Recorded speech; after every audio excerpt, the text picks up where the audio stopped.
दोस्तों आप सबको अच्छी तरह से पता होगा कि जो केवीएस के फॉर्म भरने की डेट एक्सटेंड हो गई है। ये जो वीडियो बना रहा हूं मैं, इसका मकसद ये बताना बिल्कुल भी नहीं कि केवीएस के फॉर्म भरने की डेट एक्सटेंड हो गई, वो आपको ऑलरेडी पता होगा। यहाँ पर मैं आपको आपके साथ बहुत इंपॉर्टेंट पॉइंट शेयर करना चाहूंगा जो उन स्टूडेंट के लिए भी काफी हेल्पफुल हो सकते हैं जिन्होंने ऑलरेडी फॉर्म डाल दिया है, और जिन्होंने अभी तक फॉर्म नहीं डाला है उनके लिए भी काफी इंपॉर्टेंट हो सकते हैं। और हो सकता है आपके किसी फ्रेंड का इस वीडियो की वजह से बहुत ज्यादा बेनिफिट हो जाए। इसलिए आपको ये वीडियो पूरा देखना भी और अपने दोस्तों तक शेयर भी इसको जरूर आपको करना है। अब बात करते हैं, ये केवीएस की वेबसाइट यहाँ पर खुली हुई आप देख सकते हैं। यहाँ पर आपको अनाउंसमेंट के अंदर ये लिंक मिल जाएगा। जैसे आपको ये ओपन करोगे, ओपन करने के बाद आपको यहाँ पर पीडीएफ डाउनलोड करने का ऑप्शन मिलेगा। आप पीडीएफ को ओपन करोगे तो यहाँ पर क्लियर लिखा हुआ है कि जो एग्जाम डेट पहले 26 दिसंबर 2022 तक थी फॉर्म भरने की केवीएस की, वो बढ़कर अब 2/1/2022 2 जनवरी 2023 तक एक्सटेंड हो गए। 2 जनवरी 2023 तक एक्सटेंड हो गए।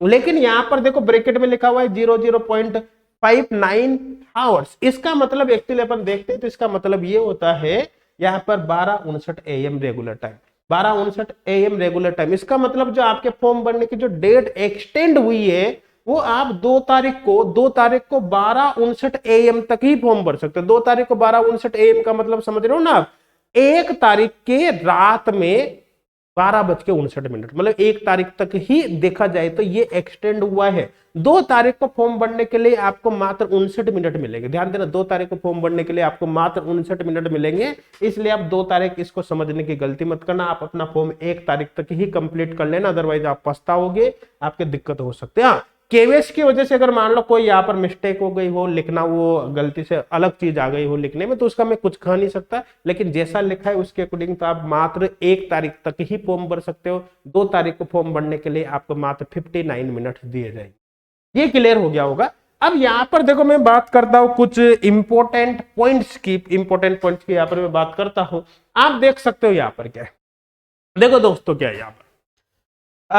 सबसे पहले बात तो क्या है कि आप एक से ज्यादा पोस्ट के लिए अप्लाई कर सकते हो। यहाँ पर जैसे आप पीजीटी के लिए भी अप्लाई कर सकते हो, टीजीटी के लिए भी अप्लाई कर सकते हो, नॉन टीचिंग पोस्ट के लिए भी अप्लाई कर सकते हो, कोई दिक्कत वाली बात नहीं है। तो अभी आपने सपोज करो नॉन टीचिंग पोस्ट के लिए फॉर्म भर दे और आप टीचिंग पोस्ट के लिए भी एलिजिबल हो तो आप वो फॉर्म भी भर देना, कोई दिक्कत वाली बात नहीं है, क्योंकि केवीएस ने आपको एक अलग मौका फिर से दिया है फॉर्म भरने का, तो आप इसका यूज करना। लेकिन अगर आप एक से ज्यादा पोस्ट के लिए फॉर्म भर रहे हो तो इस बात का विशेष तौर पर ध्यान रखना कि फॉर्म भरते समय सेम सिटी को सिलेक्ट करना, सेंटर के एक ही सिटी को सिलेक्ट करना।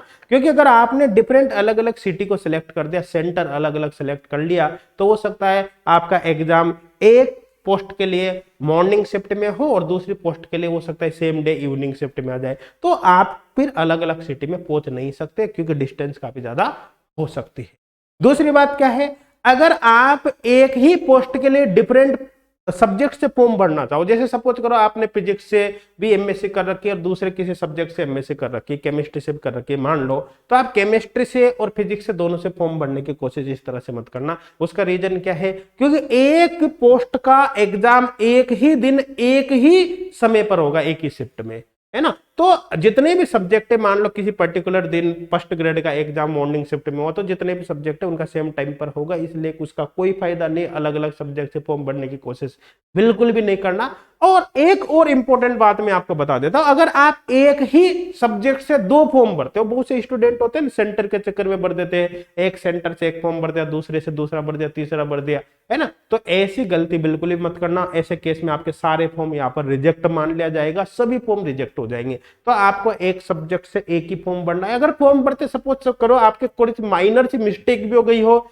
तब भी आप दोबारा फॉर्म भरने की कोशिश मत करना, क्योंकि अगर आपने गलती से भी एक ही सब्जेक्ट के 2 अलग अलग फॉर्म डाल दिए तो उस कंडीशन में आपके सारे फॉर्म रिजेक्ट हो जाएंगे। क्योंकि अगर माइनर मिस्टेक हुई है तो हो सकता है बाद में इंटरव्यू के टाइम आपको वो करेक्शन का मौका दे दे, कुछ दे दे, लेकिन अगर आपने 2 फॉर्म भर दिया तो 100% रिजेक्ट माने जाएंगे। इस बात का ध्यान रखना। अब यहां पर मैं बता देता हूं, अगर आप स्पेशली केवीएस की प्रिपरेशन कर रहे हो, वो भी स्पेशली केमिस्ट्री से, केमिस्ट्री से। तो आपके लिए मैं बता देता हूं, जो एचगोड क्लासेज ई लर्निंग ऐप है, एचगोड क्लासेज एप्लीकेशन, उसका लिंक आपको डिस्क्रिप्शन में मिल जाएगा। उस पर एप्लीकेशन पर फर्स्ट ग्रेड का फ्री कोर्स भी आपको मिल जाएगा, है ना। फर्स्ट ग्रेड के जो क्वेश्चन पेपर है, प्रीवियस ईयर क्वेश्चन पेपर, उनको भी आप फ्री ऑफ कॉस्ट डाउनलोड कर सकते हो। और पेड कोर्स भी मिल जाएगा। जो पेड कोर्स है उसमें 11,500 से ज्यादा प्रैक्टिस क्वेश्चन हमने डाले हैं, जो आपको assignment sheets plus online test series के फॉर्म में यहाँ पर प्रोवाइड किए जाएंगे, है ना। ऑनलाइन टेस्ट सीरीज भी आपको अलग से मिल जाएगी, असाइनमेंट शीट्स का कोर्स भी अलग से मिल जाएगा, पेड कोर्स भी अलग से मिल जाएंगे, है ना। सारी इंफॉर्मेशन आपको डिस्क्रिप्शन में मिलेगी। आप वीडियो का डिस्क्रिप्शन जरूर चेक करिए। और अगर आप पेड कोर्स नहीं भी लेना चाहते हो तब ये फ्री कोर्स और आपको मिल जाएगा। फ्री कोर्स के थ्रू भी आप अपनी प्रिपरेशन को कंटिन्यू कर सकते हैं। और भी कोई डाउट आई तो हेल्पलाइन नंबर आपको यहाँ पर दिखाई दे रहे हैं, इन पर कॉन्टेक्ट करके हमसे बात जरूर करिए, ताकि हम आपके सारे डाउट को यहाँ पर सॉल्व कर सके। Thank you.